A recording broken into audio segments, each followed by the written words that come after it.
Over the weekend, one of the biggest storms yet recorded hit the Philippines. It caused major damage and affected nearly 10 million people.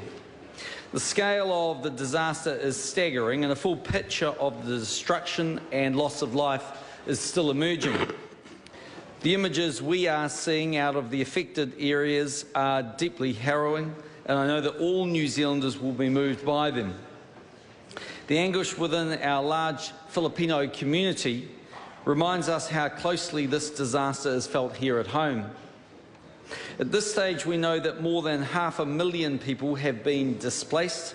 The death toll is significant and rising, and many people are desperately waiting for news about their loved ones. Following the Christchurch earthquakes, many New Zealanders were confronted with these same emotions, and we know firsthand how difficult the response to and recovery from a major natural disaster can be. What we also learned from Christchurch is that no country has to face this alone. The international community always stands ready to help. Last night I called President Aquino to personally extend New Zealanders' condolences and to assure him that we stand ready to assist in any way that we can. We commend the government for committing $2 million in aid in addition to the $150,000 initially committed to the International Red Cross. And having just been out collecting for the Red Cross with my colleagues, I am personally heartened to see the great generosity and care once again shown by the people of New Zealand.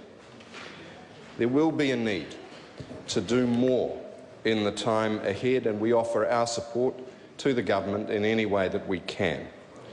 We encourage any New Zealand Filipino families, some of whom I've met today, to contact their loved ones through our Foreign Service where appropriate, and once again, we offer our deepest condolences. This is a difficult time for them to be so far from home and their families, but please know that you have the aroha of all members of Parliament and all of our nation. Can humanity rise to this occasion? I still believe it can. Mr. Speaker, these are the words of Yeb Sano, head of the Philippines delegation. Let us honour his words and the words of the government of the Philippines and take action on climate change as they are asking us to do. New Zealand First wishes to extend our deepest sympathy to the people of the Philippines affected by the devastating storm that has struck their country. The scale of their loss is hard to comprehend. The estimates of those who have died from the super typhoon is staggering. There are reports that around 3/4 of specific provinces have been destroyed. While the extent of the full devastation may take days to assess, we all recognise that the Philippines is now faced with an enormous task of reconstruction and rebuilding. It is right that, along with other members of the international community, New Zealand should aid the Philippines. Any practical assistance that New Zealand can give should be provided to help the disaster relief effort. New Zealand First supports the decision of the New Zealand Government to give additional support for humanitarian relief efforts in the Philippines, and we continue to pray for them and their families. I join with the Prime Minister in extending our condolences and heartfelt thoughts to President Aquino and the people of the Philippines at this significant tragedy and great loss.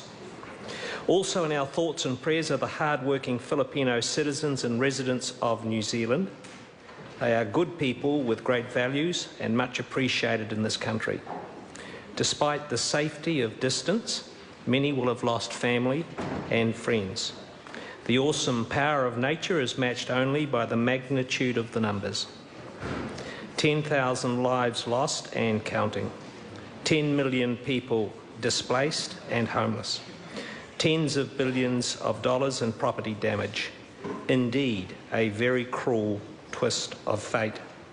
Thankfully, Typhoon Haiyan has lost most of its force and is making landfall at Vietnam. At this time of trial and tribulation, it is right that our Prime Minister has extended the hand of friendship to the people of the Philippines at this time. New Zealand, as a good global citizen and Asia-Pacific neighbour, should and will do what she can.